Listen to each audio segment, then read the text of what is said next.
Voilà, bonjour à tous. 1er janvier 2016. Alors, pour certains, c'est toujours une grande fête, c'est toujours quelque chose de particulier. Ils ont toujours l'impression que quelque chose de nouveau va commencer. Moi, je suis persuadé que le 1er janvier 2016 n'est qu'un repère temporel qui nous permet de dire que nous passons d'un jour à un autre, avec une année à une autre. Au-delà de ça, je ne prends pas trop attention, en tout cas personnellement. Je ne pense pas que ma vie redémarre, je ne pense pas qu'il y a quelque chose de nouveau qui redémarre concrètement. Par contre, ce qui peut faire du bien à certains moments, c'est de faire le point de l'année qui vient de passer et se dire, voilà, il y a quelque chose qui s'est passé derrière nous, nous avons vécu des moments faciles, des moments plus difficiles, des moments agréables, moins agréables, et c'est le moment de faire le point, ça fait du bien. Maintenant, je n'ai pas envie de vous souhaiter des vœux, parce que si je vous souhaite des vœux, ça ne restera qu'un souhait. Ce que j'avais envie de faire ce 1er janvier 2016 avec vous, et de la part de moi-même et de mon épouse Christine, avant de vous revenir sur l'état où nous sommes dans l'avancée de notre album qui arrive très bientôt, nous voulons partager plutôt une certitude pour l'année 2016. Et mon espérance, c'est que cette certitude qui vient de la parole de Dieu, pour vous qui avez la foi, soit vraiment quelque chose que vous puissiez vivre tout au long de cette année et les années qui vont venir. Et cette parole, nous la trouvons dans Psaume 48, verset 15. Voilà, le Dieu qui est notre Dieu pour toujours et à perpétuité, il sera notre guide jusqu'à la mort. Dieu est notre guide jusqu'à la mort.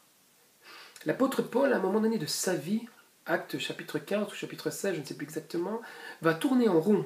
À un moment donné, la Bible nous dit que l'Esprit Saint va l'empêcher d'aller là où il voulait aller.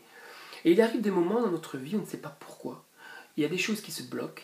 On a l'impression qu'on ne sait plus vers où on doit aller. On a l'impression que tout est confus. Mais Dieu a souvent un plan derrière toutes ces choses. Alors peu importe si aujourd'hui, si les années qui viennent de passer, vous étiez un petit peu en train de tourner en rond, Dieu est notre guide jusqu'à la mort.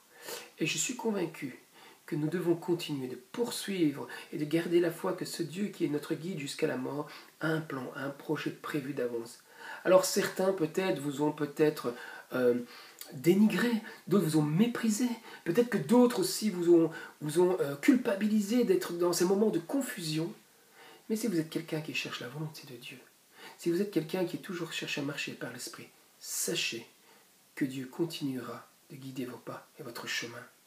Alors que cette année 2016 soit un temps, un moment, non pas pour continuer à rester dans un esprit de confusion, de peur, de crainte ou de remise en question au point d'être paralysé, mais que cette année 2016 vous fasse avancer par la foi que Dieu sera votre guide jusqu'à votre mort.